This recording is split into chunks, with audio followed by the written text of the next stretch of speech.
Siyanibingelela nonke abalaleli nani babukeli egameni lika Jesu Kristu oyinkosi nomsindisi empilweni zethu. Siyanxusa kuzo zonke izindawo la nilalele kuzo emagumbini amanye omhlaba ukuba nithathe amabhayibheli enu nilalele ivangeli lombuso wezulu lapho sishumayela khona ukuphenduka nokuthethelelwa kwezono nokubhabhadiswa egameni lika Jesu Kristu oyinkosi nomsindisi. Kulabo abalalele emva kokulalela abafisa ukubhabhadiswa egameni lika Jesu Kristu oyinkosi nomsindisi, nalabo abanembuzo mayelana neBhayibheli, nalabo abanesambulo uJesu Kristu yena oyinkosi nomsindisi esekunikezile ubufakazi ukuba ubuthule kuzo zonke izindlebe ezilalele ezimisele ukuzwa eqinisweni ngobufakazi bakho ukuba nixhumane nathi kule mniningwane esiyoyishiya njengamanje. Ngizoqala nge-email address ethi izwilenkosi.ujesukristu@gmail.com, izwilenkosi.ujesukristu@gmail.com, no my cellphone number, no my WhatsApp number la ningakwazi ukuxhumana nathi khona ethi 066 566 966 sorry bazalwane 066 566 9245 066 566 9245.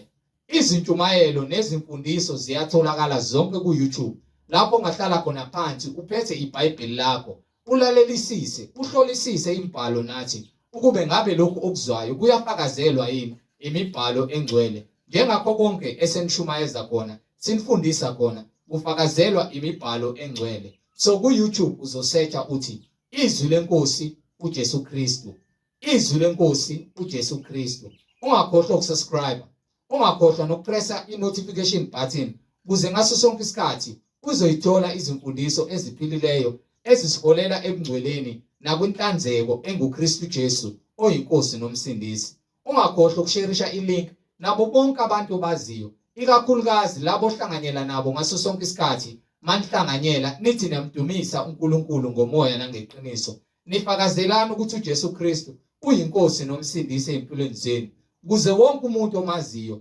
ahlolisise imfundiso asuke ishunyayezwa ukube ngabe iyafakazelwa yini iBhayibheli. So ku-YouTube sharisha i-link izwi lenkosi uJesu Kristu, izwi lenkosi uJesu Kristu. Ake sigobise amakhanda sibonge baba wethu esezulwini ngalesikhathi samanje ukuba sikwazi ukuthi silizwe ilizwi lakhe elinamandla okuba lisiholele ensindisweni. Ake sigobise amakhanda sivala amehlo. Baba wethu osezulwini, mangcweliswe igama lakho Nkosi uJesu. Umbuso wakho mawufike, intando yakho mayenziwe emhlabeni njengasezulwini. Usiphe namhlanje isinkwa sethu semihla ngemihla. Usithethelele amacala ethu njengoba nathi sibathethelela bonke abasonayo. Ungasingenise ekulingweni, kepha usisindise kokubi. Ngokuba umbuso ungowakho namandla nenkazimulo. Wena wedwa Nkulunkulu usemazulwini, uthembekile ngaso sonke isikhathi. Sikhulekela baba ukuba izwi lakho lisihlabe lihlukanise, lihlulele Nkosi yonke izimfundiso ezidukisayo zamadimoni, libe isibani ngaphakathi kithi ngokuba izwi lakho liyisibani esizile ezweni ukuba kukhanye zonke izindawo ezingcolileyo emidlinzweni yethu nasezimpilweni zethu. Kukhanye wena Nkosi uJesu Kristu oyisibani sezwe ozile. Sikhulekela ukuba umoya weqiniso ubuse izimpilo zethu sibe kumoya munye nazwi linye elinguwe Nkosi uJesu Kristu, ngokuba wena wedwa uyinhloko yebandla, thina singamalunga alomzimba wakho Nkosi uJesu Kristu. Thatha udumo namanje Nkulunkulu wethu, wena wedwa uthembekile ngaso sonke isikhathi egameni lakho Nkosi uJesu elihle linamandla ukusisindisa manje naphakade. Amen. Bazalwane nani balaleli, yamkelani umfowethu uMhlengizondi ozobe sihola ngokwemfihlakalo yembhalo umoya ongcwele ekhazimulisa isibani sezwe, yena ongumduduzi wezimpilo zethu, yena ongumsindisi wezimpilo zethu, uJesu Kristu oyinkosi nomsindisi. Sheshisani thatha amabhayibheli sihambisane bazalwane. Amen. Jesu lo bubelena, Jesu lo bubelena, Jesu lo bubelena, ulo bubele, Jesu lo bubelena, Jesu unobubelena uJesu unobubelena unobubele ungithathala nangibekela ungithathala nangibekela angisusela nangibekela unobubele ungithathala nangibekela ungithathala nangibekela nangisusela nangibekela unobubelena. Hallelujah.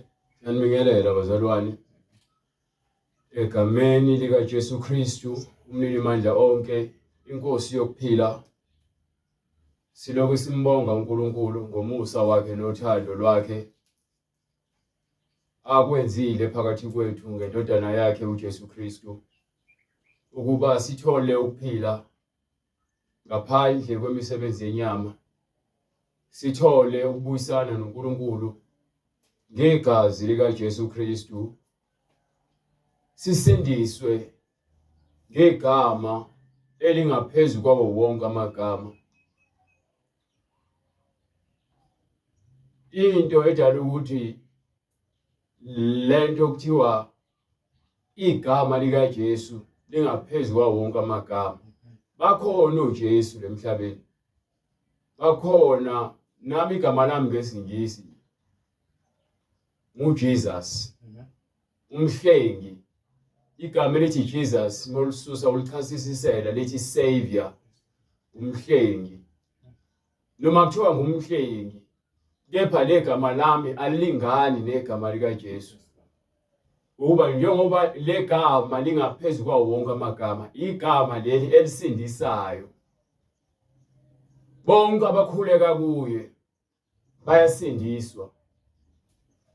Ukuba legama leli liphile ezulwini, livele ezulwini, lezemhlabeni, laya ngaphansi komhlaba, laphuma ngaphansi komhlaba, lezemhlabeni, lasuka emhlabeni, lahamba la ezulwini. Liyabusa emhlabeni ngoba liyabusa ezulwini ngokuba lakhona liyinkosi yasezulwini legama. Legama liyabusa emhlabeni ngokuba lifike lazobusa emhlabeni.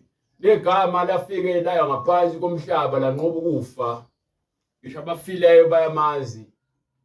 Wayesebuya esekhombisa ukuthi uyinkosi ke emhlabeni, ezulwini, ngaphansi komhlaba. So igama elika Jesu Kristu noma inkosi uJesu igama likaNkulunkulu, ingakho kuthiwa igama elingaphezulu kwamagama onke. Legama njengoba linika indodana yakhe, indodana yaseyidla ifa lika baba, yasiba munye nobaba. So ukusindiswa ngegama lika Jesu kusho ukuthi sokwamukele uNkulunkulu. Uthi umbhalo kwincwadi yase-Efeso sahluko 2 kusukela kuverse 1, Uniphilisile nani enanifile ngeziphambeko nangezono zenu. so uma usindiswa ngokuba sekukhona okufundile ngensindiso. Ukukholwa nokukhonza akusho ukushaya ogani nokucula kakhulu sikhabalase siba ngumsindo ngama-instrument. Lapho sisuke sesidumisa, kepha uma sibanga umsindo singekho kumoya, siyazibangela umsindo. Singathi imvuselelo, singathi inkonzo iyashisa, singasho noma ngabe yini, kepha sibanga umsindo ngokuba umoya kaNkulunkulu awukho. Ngikhuluma ngokuba iqiniso alifundiswa ebandleni, kepha kuhlanganiswa izimali kuthengwe izinsimbi khona isondo noma ibandla lizobukeka lifensi, ngale ndlela yokuthi inayo yonke into. Bese abantu babona ukuthi ngempela uNkulunkulu uligcobile lelo bantu. uNkulunkulu akasebenzi ngokucabanga kwakho. Kepha abantu abaniluthayo bayakwazi ukumkhohlisa banenze nizizwe sengathi ukuthi uNkulunkulu unani. uNkulunkulu ibandla lakhe uyalazi yena. uJesu uyalazi ibandla lakhe. And ibandla likaJesu lihamba ngemfundiso eyanikwa abapostoli. Abapostoli bahamba noJesu bembona enza imisebenzi yokuvula amehlo ezimpumputhe, etshela umkhiwane ukuthi mawubone, evusa abantu abafileyo, lapha abantu abanochoko, efundisa phambi kwabo. Ezinye izinto bengaziqondi ngokuba ukhuluma ngemfanekiso, bese bayabuza ukuthi usho ukuthini la, abachazele kepha kungabi khona ukuqonda. Zonke lezi zinto uyazenza, mase kufika lapho khona esekhuluma nabo kwincwadi yaJohane sahluko 14 kusukela kuverse 14 kusukela kuverse 8 noma kusukela kuverse 7.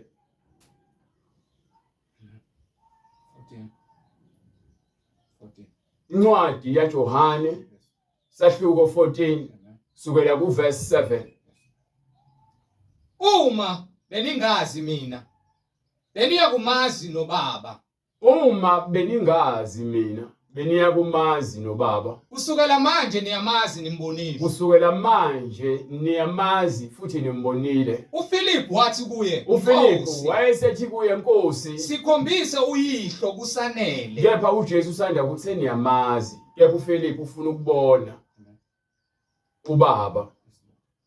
So uBaba ngenxa yokuthi ungumoya ngeke simbone ngamehlo enyama, kepha ukhona phakathi kwabo ngendodana yakhe uJesu Kristu.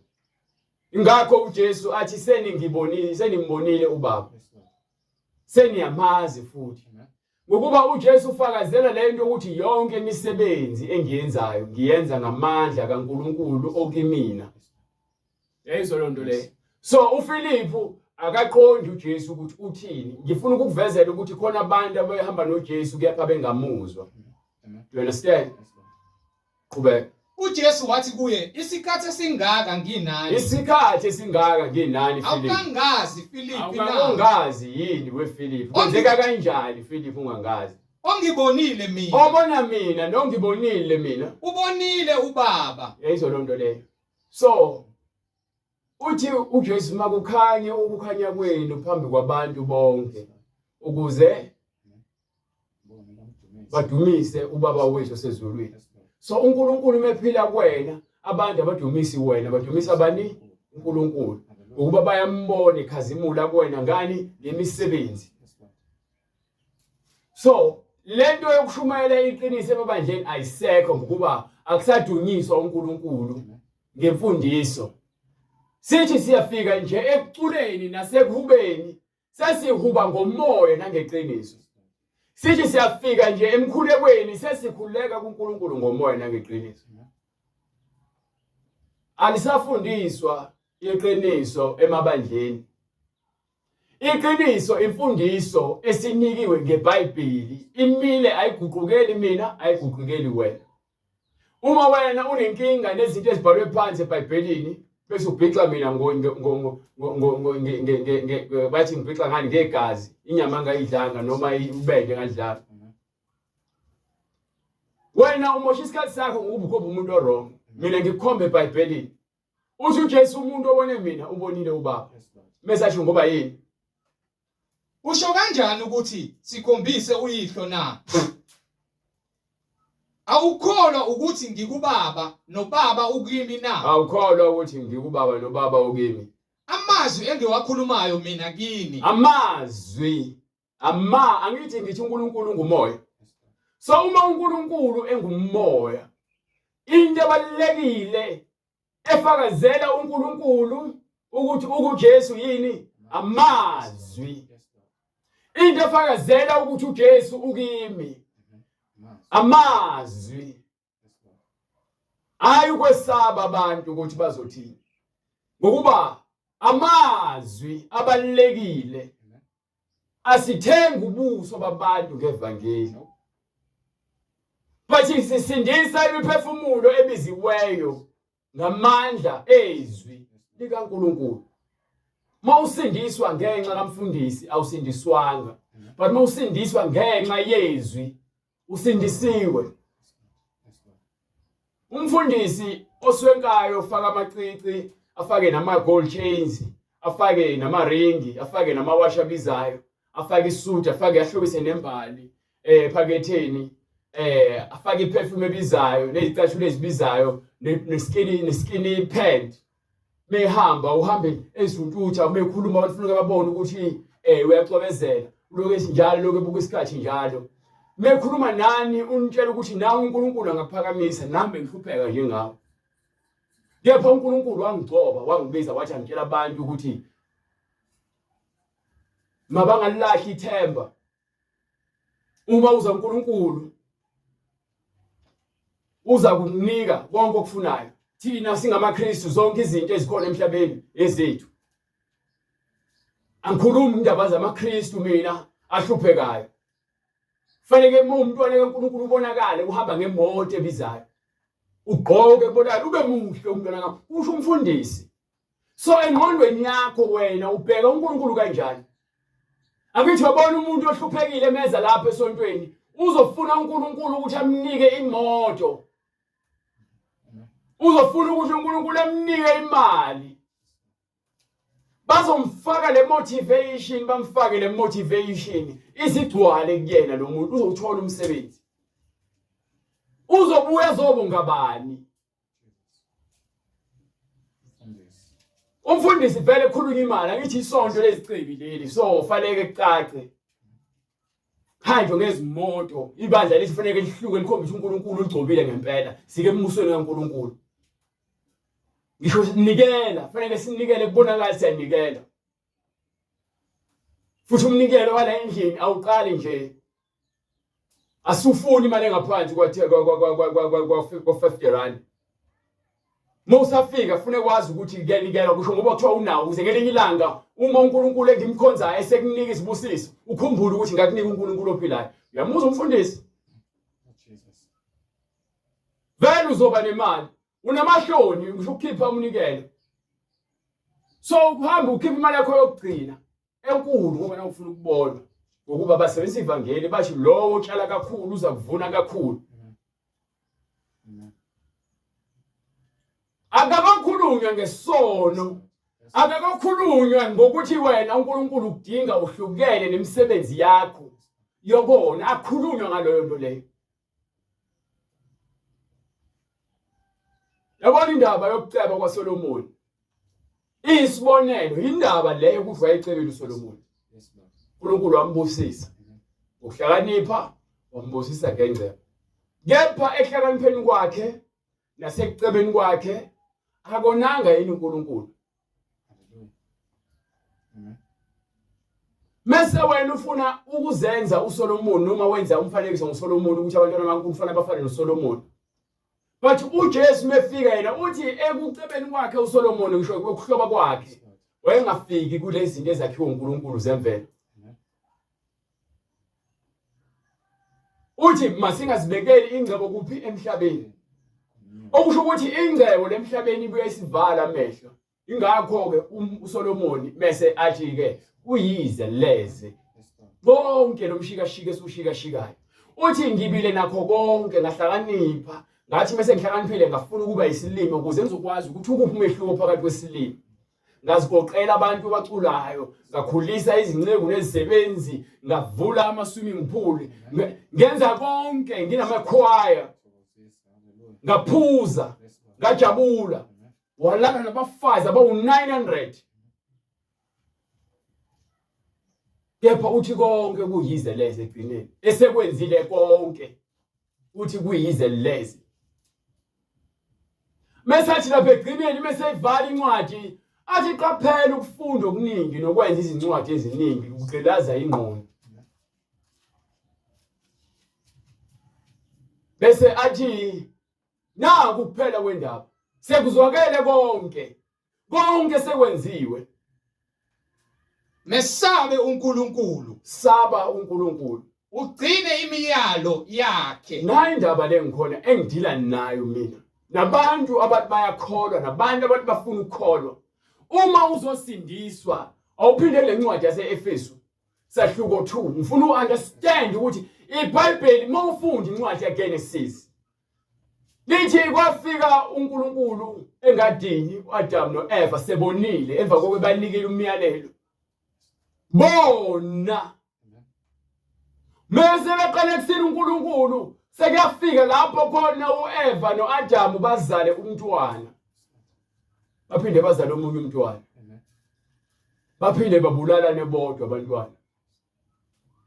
Mawuqhubeka nalencwadi le ufike kwincwadi yaGenesis sahluko 6 iyakutshela ukuthi umhlaba wathi uzogcwala abantu banda kwanda isono. uNkulunkulu wakhuluma noNoah wathola umusa wathi ke akha umkhumbi mase wakhile umkhumbi ngoba ushezweni sekugcwele ubufebe udlame umona inzondo nokubulalana. Lithi iBhayibheli uNkulunkulu wembusisile uAbraham ngemfuyo. Bathi lokho akusho ukuthi wayezenzela umathanda phambi kwaNkulunkulu ukuze uNkulunkulu ambusise. uNkulunkulu wabusisa uAbraham, wabusisa uJakobe, wabusisa uDavide, wabusisa uSolomon. Nabanye amakhosi awabusisa. Kepha indaba ayikho ngengcebo kakhulu. Leli vangeli nilithengayo ngemphefumulo yenu lokuthi nina nithenjiswa ingcebo nezinhlanhla lemisebenzi nize ninikwa amanzi. Akulona ivangeli esilinikiweyo le. Thina siyizoni, izwa lo mbhalo lo.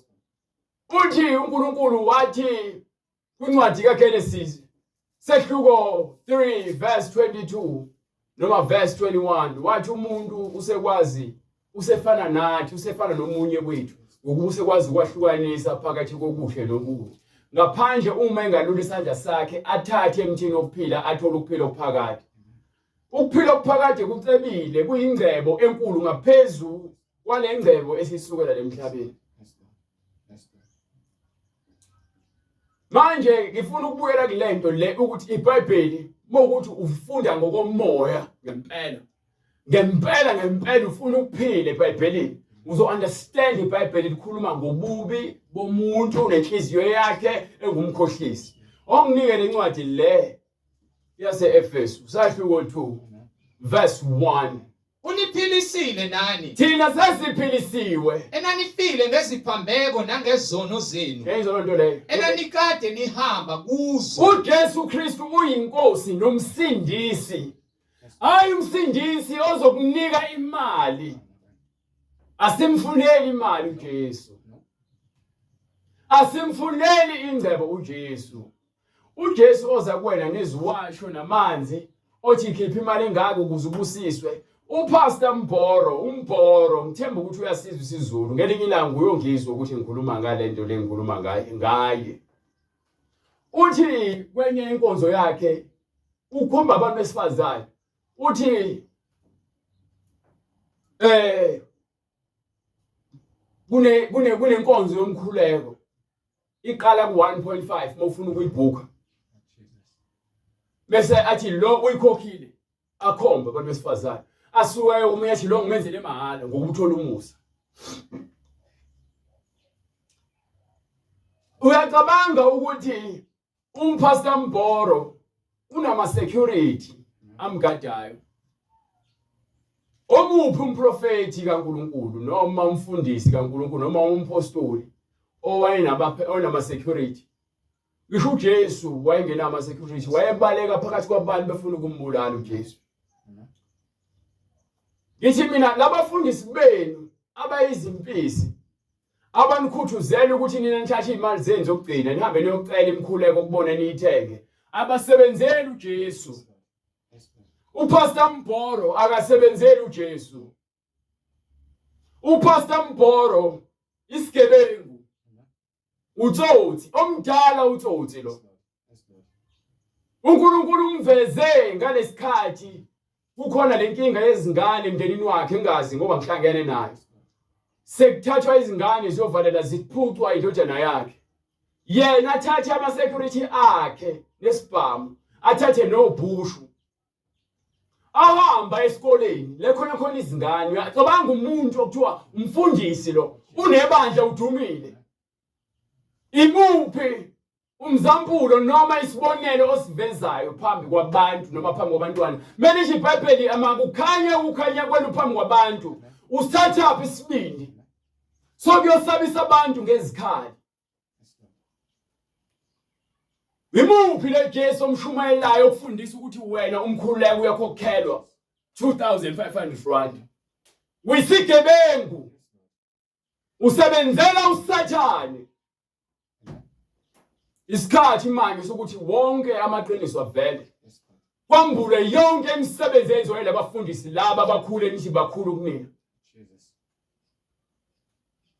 Isikhathi manje siphila ezikhathini zokugcina. Uma nina nibalekela imfundiso yeBhayibheli, nikijimela ingcebo elithengiswa abantu abanikhuthuzayo ukuze bacebe ngani. Akekho umfundisi kaNkulunkulu noma othunywe uNkulunkulu ozochaja abantu kade babengifonela abantu. Mebefika kumina babona ukuthi anginaso isixazululo because angibachaji imali.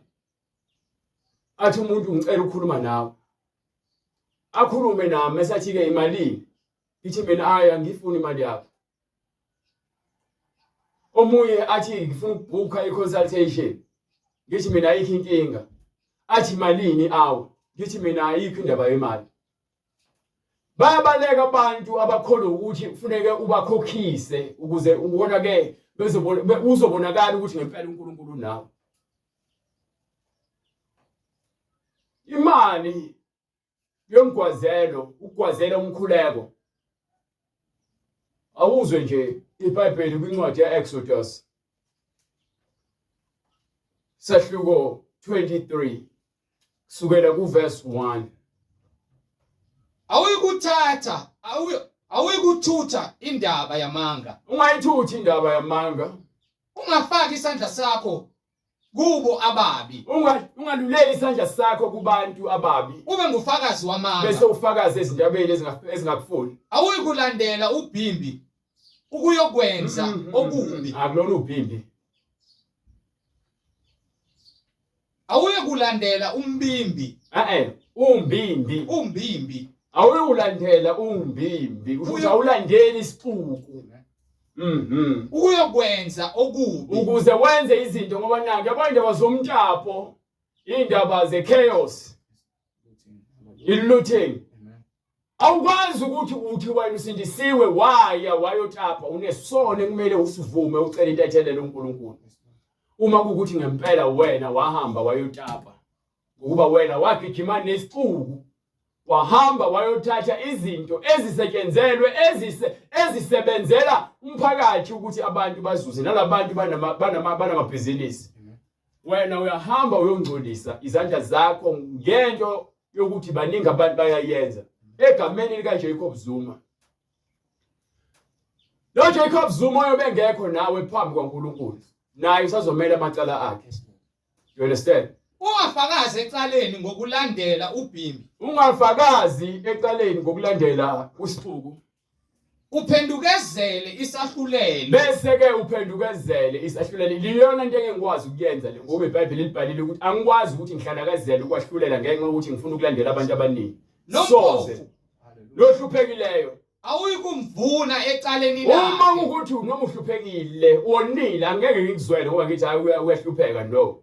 Ukwahlulela kwaNkulunkulu mzalwane izwa lokho kuqondile. Uyisigwili uyahlupheka, uhlakaniphile, uyisiwula uNkulunkulu uzokwahlulela ngendlela yakhe engaguquki, engavuni mina.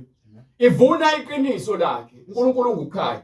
Maningi. Uma ufumana inkabi yesitha sakho noma imbongolo yaso iduka, uyibuyisela. Yes. Nokuyibuyisela Uthi uNkulunkulu uma ufice into yesitha sakhe lahlekile, ungalinge uyilahle noma uthi ke ngeke ngimnike ngifuna ukumkhombisa.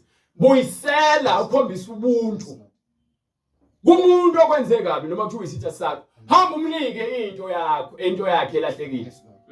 Uma ubona imbongolo yalowo okuzondayo ilele phansi komthwalo wayo, wena ke bese ukhetha ukuyiyeka, oyikhulula nokuyikhulula ninaye. So uma ufica umuntu esebenza noma ebhajhelwe imoto noma kuthiwa inkomo yakhe ibhajiwe noma injani, noma imbongolo yakhe eyithwala umthwalo, azisekho izimbongolo manje.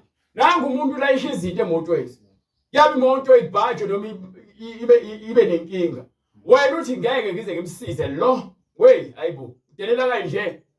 Wena wonile phambi kaNkulunkulu, bekumele uhambe uyomsiza lo muntu umphushisa imoto. Awuyikuphendukezela isahlulelo sompofu wakho ecaleni lakhe. Yes. Teta ube kude nendaba yamanga. Teta ube kude nezindaba ezingahlangene neqiniso. Ungambulali ongenacala nolungileyo. Ungambulali ongenacala nolungileyo. Lithi iBhayibheli ke, uma kwenzeka kuqhamukisela ebusuku ngilele, ingene ngaphakathi endini wami, bese kwenzeka lo muntu lowo ngimbamba athi uzama ukulwa, bese kube khona isiphethe agcine limele afe, igazi lakhe lisekhanda lakhe. Kepha uma engenile ngangambona noma wangena ngambona, wayesebaleka, lithi iBhayibheli angikwazi ukuyomfuna lo muntu. Ngiboshiwe ngoba bese ngiyomfuna mina, sengiyomfunwa, sengiplana ukumbulala lo muntu. Bese ngithatha isikhala ngithi ngiyomfuna mina, sengiyombulala ukuba sekumina ukufuna ukubulala. Kepha ukuba ngimbulale ngesikhathi kunomshikashika, bekuzokwenzeka ukuthi ke yena ufele egangeni. Understand? Teta ube kude nendaba yamanga. Ungambulali ongenacala nolungileyo. Yes. Ngokuba angikumiyeka onileyo. Angeke ngimiyeke kunjani? Onileyo. uNkulunkulu akasiyekeli isono, mzalwane, understand lento le. uNkulunkulu akasiyekeli isono. Sifanele ukuzivuma izono zethu, sihlukane nazo. You understand? Amen. Awuyikwamukela isipho, ngokuba isipho sipuputhekisa ababonayo. So uyabona ke le ndaba yokuthanda imali, oPastor Mboro, lo Bushiri, no Pastor Zondo, abasashumayela ukuphenduka, sebeshumayela ukuthi abantu babakhokhele imali. Sebeshumayela ukuthi abantu babakhokhele imali. Isizathu sokuthi nina nihambe niyofundela ukuba bafundisi, nibuye nezitifiketi, nifuna ukuqashwa emabandleni ukuze nikhokhelwe. Iyona ke lento enenza ukuthi nihambe niyokhokhela ukuba bafundisi, nibuye netheology ebolile nizoyigcwalisa ebandleni. Ufebe abuphelile esontweni. Abantu besifazane bakhipha izisu abakaze bavume. Abantu badakwa utshwala baphenduki. Abantu bafaka amacici namagolide namazinyo okufakelwa. Abantu besifazane bafaka izinwele. Umfundisi ujola nabantu besifazane uyamithisa ukhipha isizisu lekeso ebandleni. Kunemoya wokuhleba nenzondo. Izitabane zikhona lebandleni kuyalalwana. Umfundisi uthi yena uma ngithola imali yami iphelile, uzontshela nje into eyodwa ukuthi uJesu unithanda nonke. Ngokuba isipho siphuputhekisa ababonayo. Ngokuba ke iBhayibheli esiliphathayo lilodwa, alidingi theology. Lidinga ukuthi mina ngihambe ngiyohlala kulona. Uthi uNkulunkulu umenika uEzekiel iBhayibheli, athi thatha lencwadi le uyidle, uthi ngayibuka lencwadi ebhaliwe ngaphandle nangaphakathi ngase ngayithatha lencwadi ngayidla yangiluma esiswini kepha imnandi emlomeni mesuyikhuluma. Lokhu kuchaza ukuthi izwi laNkulunkulu lifike kumuntu lihlukanise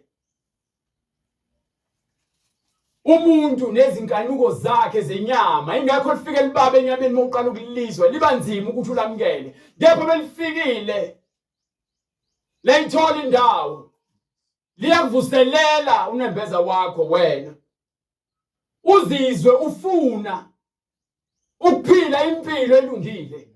Sokhathele ukuba umahosha, sokhathele ukubizwa ngesigebengu, sokhathele ukuba isifebe, sokhathele ukudayisa ngomzimba wakho, sokhathele ukuphinga uqambela amanga umkhwenyana wakho nomfazi wakho, uzizwe ukhathele ukuphila impilo yokuba isitabane. Ngokuba yini? Lezwi lifike lababa enyameni yakho likathulizwa uligwinya lababa, kepha la isebenza inhliziyo yakho laze lamnandi mawulizwa wafuna more. Ngokuba sizoni uNkulunkulu wadalela umuntu ukuthi abuse emhlabeni, kepha hayi ukuthi umhlaba ungowakho umuntu. Umhlaba ukaNkulunkulu nakho konke ukuphakathi. Ukuba umhlaba womuntu ngaba sifi, ngoba ngisho le moto onayo akusiyona yakho. Yebo wayithenga ingaphansi kwegama lakho. Le ndlu onayo akusiyona yakho, kepha ingaphansi kwegama lakho. Izimpahla ozigqokayo akuzona zakho, kepha zigqokwa wena, kepha igama uthi ezakho. Angithi manje mawufa ke, ngabe uhamba nale moto? Ngabe uhamba nale mali? Ngabe uhamba nalendlu? Ngabe uhamba nalezi impahla ozigqokile yini? Ngabe singena ngezimpahla zasemhlabeni yini ezulwini? Ingakho ukuthi ungasebenzeli ufukuzele ukuthi ucebe emhlabeni, kepha ungacebile uNkulunkulu. You understand? So ivangeli sinikelwe ukuba thina sibuswe yilo umoya weqiniso. Ufanele ubuse kuthina, hayi umoya wenkohliso. So abantu abathanda imali baguqula ivangeli balishumayele ngale ndlela ezojabulisa abantu. Isono asisakhuzwa. iBhayibheli sekuthathwa ivesi elilodwa, angisoze ngakushiya noma ngakulahla, aliphica alisebenzisa ngendlela yakhe. Athi akukho sikhali esibekelwe mina siyaphumelela. Alishintshe lelo vesi lelo, aliphice lisebenzele lento afuna ukuyisho. Kepha ngokweqiniso lelo vesi lelo lisho ukuthi ke likhuluma ngomuntu osephumile endleleni kaNkulunkulu. Likhuluma ngesizwe sekwa-Israyeli kwincwadi ya-Isaya ukuthi akukho sikhali esibekelwe wena siyaphumelela.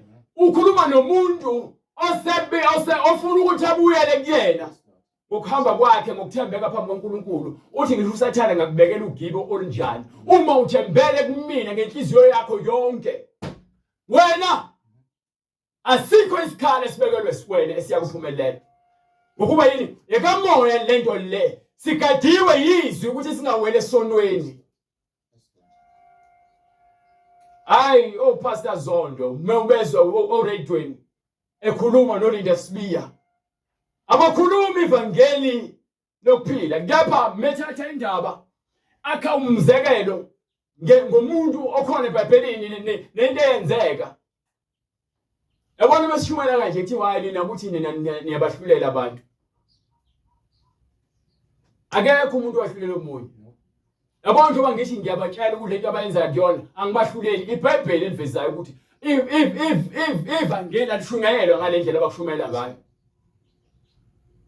Bathi why pho ungamakhi? Ngithi mina iBhayibheli lizomakha. Why ungashumayeli ngothando? Ukuba bengamthandi bengimtshela. Ngoba nginithanda nonke ngothando kaNkulunkulu ingakho nginitshela lezi zinto. Niqaphele. Uthi umbhalo lapha kwincwadi yaseKolose sahluko 2 verse baseKolose bese ubheke na kuFilipi sahluko 2 verse 8. Fayani funa kube khona onithumbayo ngokuhlakanipha nangenkohliso eyize. So kukhona umoya awuthumba abazalwane bethi bayakholwa. Yabona nje banigqoka izavatho. Nifana nabantu nina abagqoka izikipa ze-ANC, i-DA, i-IFP, i-MK ne-EFF. Nikwipolitiki yasemabandleni. Uma benimazi uJesu benizokwazi ukuthi anibizelanga ama-uniform noma imfaniswano. Anibizelanga emagameni amabandla. Nibizela kuphi ebungcweleni. Ngokuba uma benifunda ngokuqonda imibhalo noma benabafundisi abaqondileyo bebezonitshela ukuthi uNkulunkulu wathini kuMose uma ethi Mose tshela yonke inhlangano yabantwana bakwaIsrayeli ukuthi niya kuba ngcwele ukuba mina Jehova uNkulunkulu wenu ngingcwele. Hallelujah. So ubungcwele esibibizelwe isivathu saseZayoni awubizelwanga sona, isivathu saleseluthela awubizelwanga sona. Anginandaba noma ungathi uNkulunkulu yedwa noma kuthiwa amabandla abaningi, but ke lento eniyenzayo ayiniholele ebungcweleni. Ngokuba uNkulunkulu azange asho ukuthi makube khona amaqembu emhlabeni, kepha amaqembu kaSathane osebenzisa abaholi benu abaqambe lamabandla ukuthi afake umfaniswano ukuze bona bezobonakala behlukile. Ngenkohliso eyize njengokwemvelo yabantu. Ngokuba vele abantu bagcwele ukukhohlakala kwimvelo yethu thina bantu. Ukukhohlakala. Yabona ngizalwa ngo-1991 ngisanda kuzalwa kodwa iBhayibheli elikaNkulunkulu. Angikhulumi izinto zami, ngikhuluma izinto ezikeBhayibhelini. Uma kuwukuthi wena usindisiwe uthi ibandla lakho lizholele ezulwini, ngifuna ungikhombise ngeBhayibheli ukuthi ibandla lakho lizholele ezulwini. Ukube ezulwini singena ngoJesu, asingeni ngamabandla abantu. Uma wena ungafuni imfundiso ebhalwe phansi eBhayibhelini, wamukela imfundiso yasebandleni elithize, uyisikhohlakali nebandla lakhona lapho wena. Njengezifundiso zokucathula kwezwe. Ngokuba nifundiswa yilabafundisi izimfundiso zokucathula kwezwe. Abapostoli bahamba umhlaba wonke bevula amabandla emabandleni kaNkulunkulu. Wayengaqanjwa ngamagama. Mina nje ngifune igama lebandla. Bazothi nje ukuthi ushumayela izwi, the true gospel of our Lord Jesus Christ, noma izwi lenkosi. Izwi lenkosi yakushumayela lokho. Akulona ibandla. Sishumayela izwi. Uma umuntu ebuza ukholwa kuphi, ngihlezi ngibatshela abantu ngithi mina ngihamba, bathi ukhonza kuphi, ngithi mina ngikhonza izwi. Aba-understanding ngokuba abajwayele abantu abazobaphendula kanjalo. Hayi, mina ngikhonza kamoya, ngikhonzela uthela. Lihluke ngani nelinye lasemaromeni? Ngeke usungichazele. Bathi abantu bayakwazi ukuniconvince ukuthi bona amabandla abo iwona right. Baze banikhalela imibhalo baniqambela amanga ngeBhayibheli. Njengezifundiso zokucathula kwezwe kungenje ngokukaKristu. uKristu uthi akuhanje kushunyelwa ivangeli lokuphenduka. uJohane umbhaphathisi unabafundi kepha akanali ibandla. Abafundi bakaJesu, abafundi bakaJohane umbhaphathisi ngoba yini babelandela lemfundiso kepha kulona ibandla lakhe. Abantu ayebafundisa. So nami ekuthiwa hayi labantu abafundi bakamhlengi, ingokuba labantu mina ngiyama ngifundise, kepha anilona ibandla lami. Nami ngihamba nani ukuthi ngumfundisi. Umfundisi uba nabafundi. uJohane akaze aqamba ibandla. uJesu uthi ibandla ngelakhe, uyena umuntu oqamba ibandla. Abapostoli abakaze baqambe amabandla. Saint Luke, Saint Paul churches apply emngcweleni. Sibizwe ngezwi. Ngifuna ukuqeda lento yamaqembu nepolitiki ekhona emzimbeni kaKristu. Into eyenza ukuthi abantu bafune lezi khudla lezi nale maqembu bawakhe ingokuba bajahe imali. Imali esetshenzwayo. Asisindiselwa ukuthi thina sibe ngcono kunabanye abantu. Sisindiswa ngoba sibabi phambi kaNkulunkulu. Awuphinde unginikele incwadi le yakhe ulontuzana uEfesu sahluko 2. Incwadi kwabaseEfesu sahluko sesibili verse lesibili. Enanikade nihamba kuzo ngokwendlela yalelizwe. So, uma sawusindisiwe awufunda uverse 1 noverse 2. Uniphilisile nani. Mawusindiswa ngeziphambeko. we understand ukuthi lithi iBhayibheli ningadukiswa. Izifebe ngeke zingene embusweni kaNkulunkulu. Iziphingi ngeke zingene embusweni kaNkulunkulu. Abakhonza izithixo ngeke bangene embusweni kaNkulunkulu. Abadabo utshwala ngeke baze bangene embusweni kaNkulunkulu. Abaqamba amanga ngeke baze bangene embusweni kaNkulunkulu. Abenza imilingo nabahlola imihlola nezangoma nababhulayo nababulali nabathumba abantu ngeke bangene embusweni kaNkulunkulu. Izinto lezo ezibhalwe phansi ukuthi uma uzwa wena uthi ngiyamfuna lo uNkulunkulu lo. Ngapha manje ngihleli nomuntu wesilisa ngishadile naye.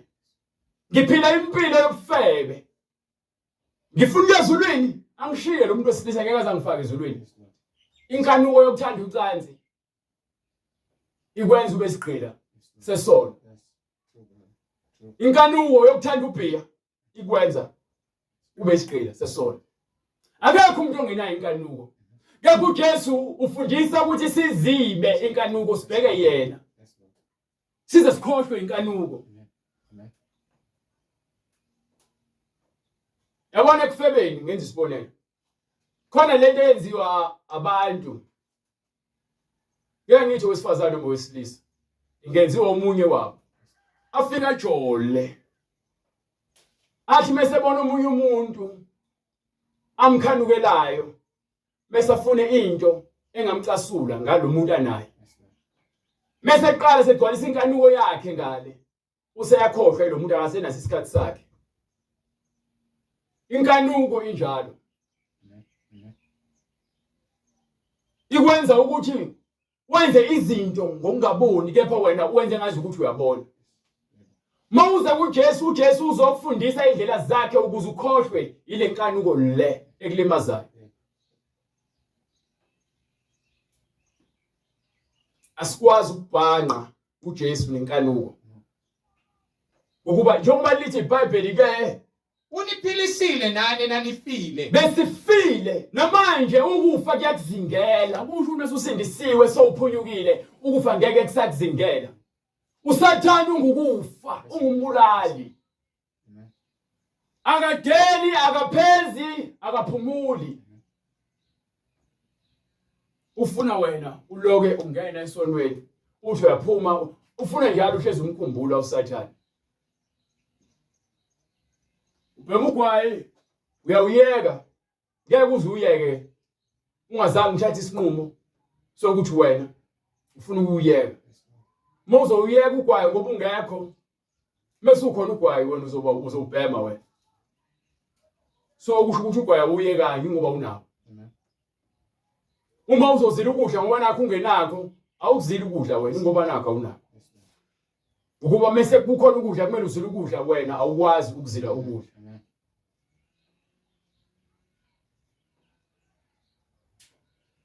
Izwi leli awuphinde ungifundele incwadi le. Uniphilisile nani enanifile ngeziphambeko nangezono zenu. Yabona umyalelo kaNkulunkulu khona. Khona umyalelo kaNkulunkulu. Lo myalelo lo uNkulunkulu asinike wona uma singahambi ngawo sibulawa ukuphambuka. Sisuke sesifile ngenxa ukuthi siyekile umyalelo wokuphila.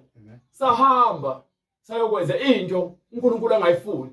Ingakho khona kuthiwa okuhle nokubi, ongcwele nolungileyo nesoni nesikhohlakala.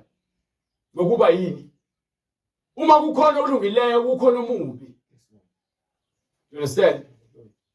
So uma ukuthi wena bophambukile ufile ufele esonweni, mawuze emngcwelweni uzokhenikwa ngezwi, uzogezwa uhlanjululwe ngezwi. Ngeke wakhiwe ukuthi uvele wakhulekelwa kuphela, wakhiwe ukuthi ufundiswe. Izwa umbhalo uthini? Sesivala incwadi yesambulo sahluko 3 verse 19.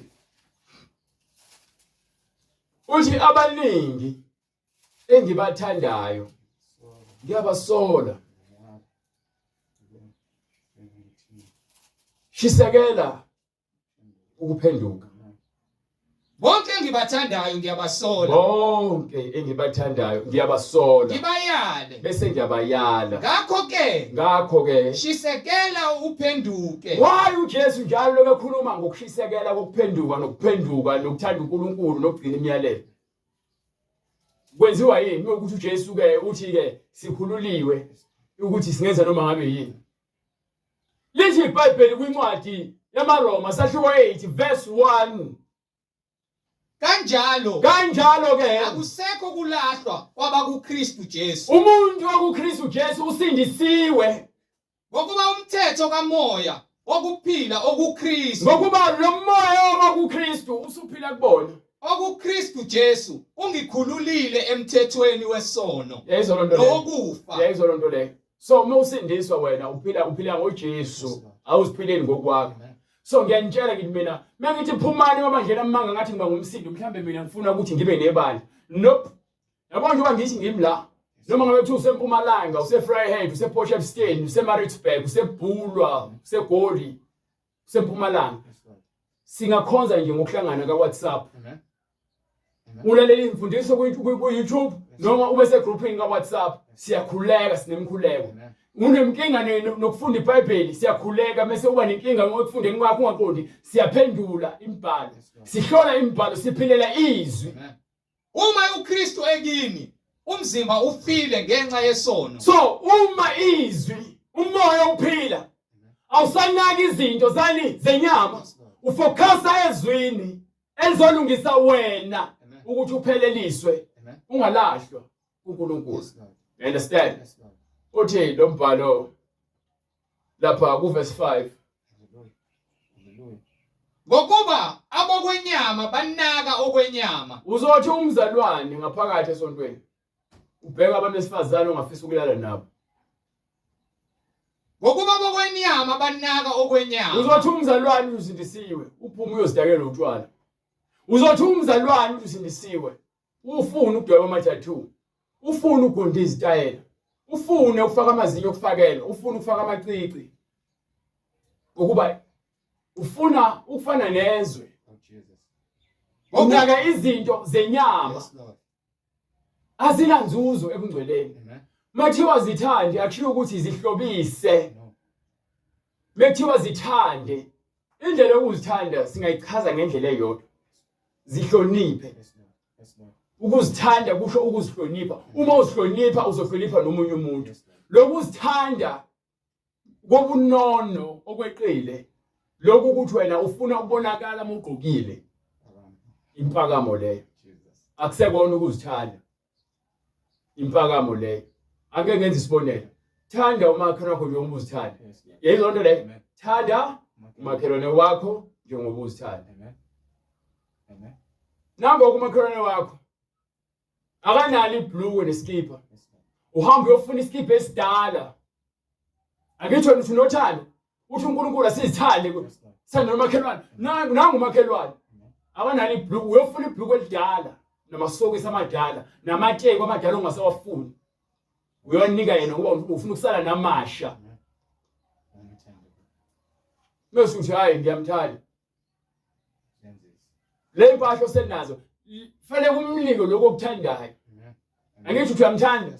Na ufuna ukuthi umbuke afane nawe. Amen. Why umnika impahla ezidala uzothi ugqoke hayi impahla ezidala lezi. Wena ufuna ugqoke ezintsha. Lo moya obuzenzisa ugcwele emabandleni. Ngegama lika Jesu siyawukhuza. Uma unezindlebe uzozwa uthi uJesu ngize ngomusa nangeqiniso. Sonke besiphambukile endleleni. Siyaqhubeka siqhuzuke siqhubeke endleleni. Bathi umusa kaNkulunkulu usanele ukuthi uma sibona ukona kwethu sibuye sizokhala sibalekele ukona. Ungoni ngamabomu bese lokuthi hayi uNkulunkulu phela hayi understand ukuthi ngumuntu. Wena ufuna ukusindiswa. Beka amehlo akho uNkulunkulu nezwi lakhe. Uzokwenza uNkulunkulu ukuthi lezi zinto inyama yakho ezikhanukayo uze uzilibale ziphele kuwena ungazikhanukeli. uNkulunkulu uzokwenza lokho. Ukukhuleka nokuzila ukudla nokuhlala ezweni kuyakusindisa. Nika-ke le ncwadi le incwadi yakho uJohane 15 kusukela kuverse 8.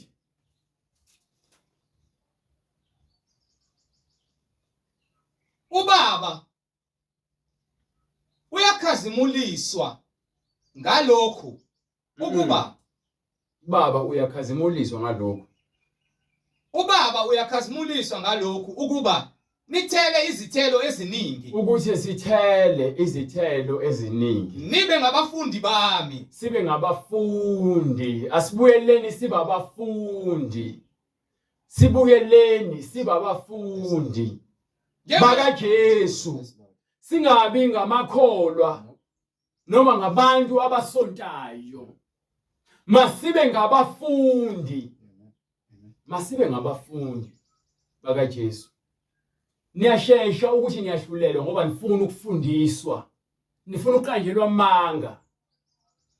Ingakho nilandela abafundisi bamanga ku internet. Nibafuna lebengakhona.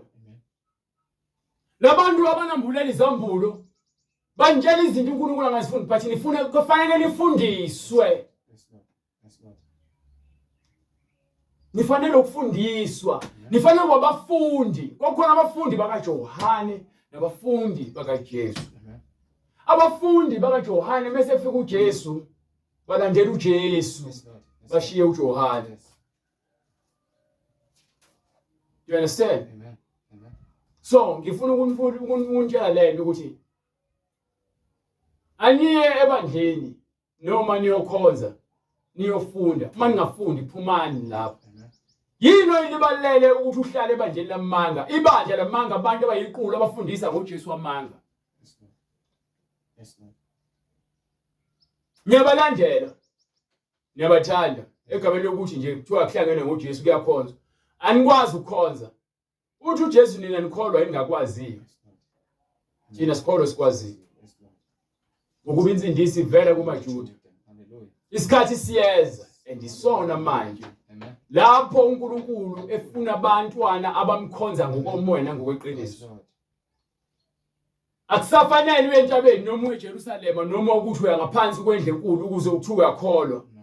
Ngokuba bayangena abaphumele ezono zabo. Uthi uNkulunkulu ufuna abantu abazomkhonza ngokomoya ukuthi bayalazi izwi lakhe. Bamkhonze ngeqiniso ukuthi bayalenza izwi lakhe. Bangabafundi ngokuba ubaba ufuna abanjalo.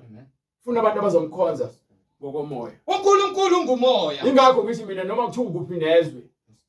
Ezilonke enhlizweni yakho kunentshisekelo nokulamba nephanga lika Jesu sizohlala ezwini khona ulapho. Hlalani kimi. Sihlale ezwini Nami kini. ukuze izwi kube yilona ezophila ngokuba akuyona indlu ezakusindisa abantu. Njengalokhu igatsha lingethele izithelo ngokwalo. Ngokuba uma nihamba nje nijabuliswa ukuthi nisemabandleni athize. Kepha ningekho egatsheni noma ningekho esihlahleni esingumvini. Kuphela Nifana namagatsha omile azokulahlwa. Okusho ukuthi ukholo lwenu liphelele emhlabeni. kuphela uma lihlala emvinini. Kanjalo nani kuphela uma nihlala kimi. Mina ngingumvini, nina ningamagatsha. Ohlala kimi nami kuye. Ohlala ezwini nezwi lihlale kuyena. Lo Awukuthi ngene umentshele lento le mina. uNkulunkulu uyakhuluma. Bathi usenyameni. Uthi umuntu njengoba ekhuluma ngokusha ngomvini ukhuluma ngezwi lakhe. Khuluma ngomoya wakhe awukhulumayo kuthina. Uma umuntu ehlala kimi nami ngizahlala kuye. Asikhulumi ngokuthi uhlele ebanjeni elithize. Izwi likaNkulunkulu lihleli yini kuwena? Uhlezini ezwini likaNkulunkulu wena. lo uthela izithelo eziningi. Lokho owenza kahle njengokusho kwembhalo. Qhubeka Brian, come Ngoba on. ngaphandle kwami Ngaphandle kwezwi ningenze lutho. ayikho into ongayenza. Ngeke wenze lutho ngaphandle kwaJesu. Uma umuntu engahlali kimi Uma umuntu ebalekela izwi ulahlwa ngaphandle njengegatsha. uzolahlwa, Apune. ukhishwe, uhambe, ubole. Yabona mase uyekile ukukholwa. Ufana negatsha eliphumile esihlahleni. Uyoma.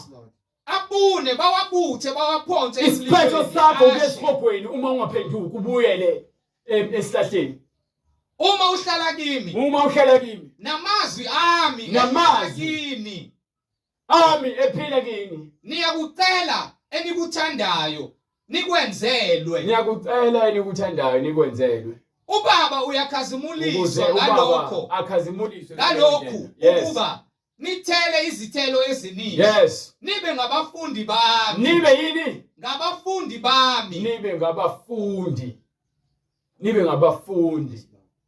Wonke umuntu othi uyakholwa awubizwa ngekholwa kuphela umfundi. Umfundi. Uze enkonzweni uzofundwa.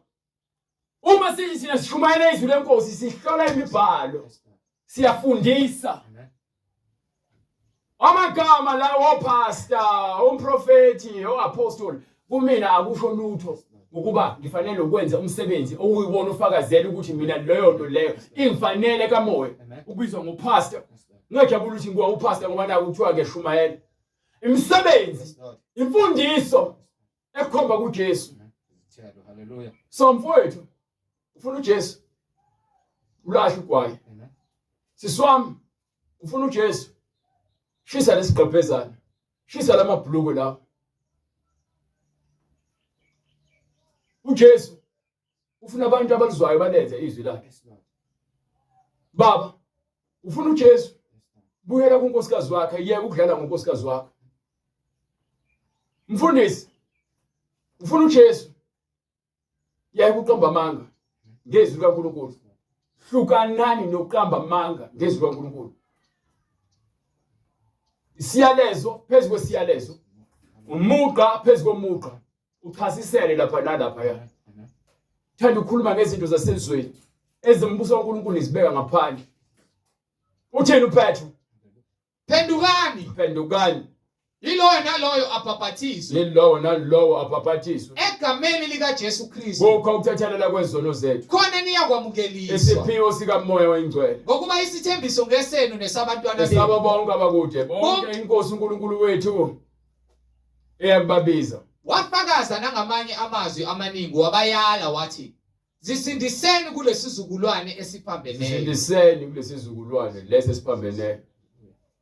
Iqondile iBhayibheli idinga abantu abafuna ukulalela nokwenza izinto zikaNkulunkulu. uJesu Kristu uyinkosi. Siyambonga uNkulunkulu ngani nonke bangcwele. uNkulunkulu aze athinte inhliziyo yakho ufinyelele kumazini ngokomoya nangokweqiniso. Wamukele umusa wakhe neqiniso ukuze uthethelelwe iziphambeko zakho. Uyawazi amacala akho kepha uwazi wonke. uNkulunkulu wazi wonke uyokukhombisa wena umsebenzi wakho ukuthi uvume ukuthi uyisona. Bese uNkulunkulu agcwalise ukulunga. Uma uzohlala emfundisweni yabapostoli. You understand? uJesu Kristu uyinkosi. Siphinde sibonane ngoLwesibili uNkulunkulu evumile ntambama. Siyacela ufuna umkhuleko. Baba egameni lenkosi yethu Jesu Kristu. uNkulunkulu namandla siyabonga isibani sezwe Nkosi. esikhanyayo njengamanje ezingqondweni zethu nasemphefumulweni wethu. Siyabonga ilizwi elaba inyama. Siyalibona uNkulunkulu onamandla inkazimulo yakho. Siyayibona Nkosi ifakazelwa izwi lakho ngokuba wena wedwa uthembekile. Thatha udumo uNkulunkulu onamandla nenkazimulo ngokuba usibizele Nkosi enhlanganweni, yepha usibizele ukuba sikholwe izwi lakho. Siyawabonga amandla akho Nkosi asebenzayo ezimpilweni zethu. Qhubeka njalo Nkosi uJesu Kristu ukazimuliswe. Wena wedwa uthembekile, wena wedwa ohlezi esihlalweni sobukhosi. Egameni lakho elihle Nkosi uJesu siyakubonga, siyakudumisa. Wena wedwa ungcwele, egameni elihle leNkosi uJesu Kristu manje naphakade. Amen.